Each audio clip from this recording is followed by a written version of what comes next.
Welcome back and thanks for staying with us.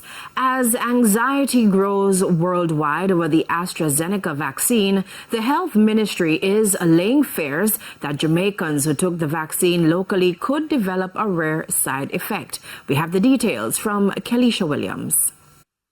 Jamaicans have been on high alert since AstraZeneca admitted in court documents that its COVID-19 vaccine could cause thrombosis or blood clots.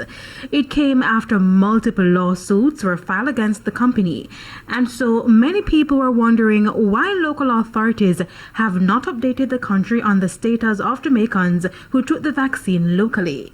At Wednesday's post-cabinet press briefing at Jamaica House, a response. Side effects I note that persons are concerned about tend to happen between 3 days to 3 months. So some persons are wondering, if I had received AstraZeneca then in 2021 and early 2022, am I still going to have this possibility of these side effects? And the answer is no. The likelihood of developing those side effects 3 days to 3 months. AstraZeneca has also pulled the vaccine from markets worldwide as concerns deepened and the demand for the vaccine fell.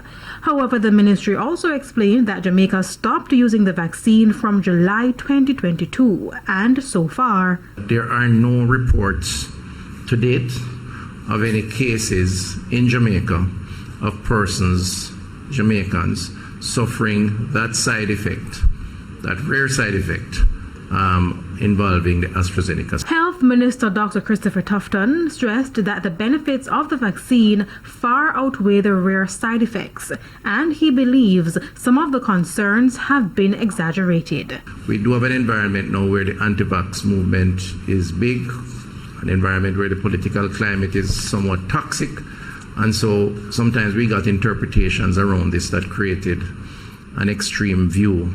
And I think it's unfortunate because it's not our intention to make the public panic around these issues. In the meantime, the ministry admits that it will continue to monitor the developments surrounding the COVID-19 vaccines and provide updates to the country.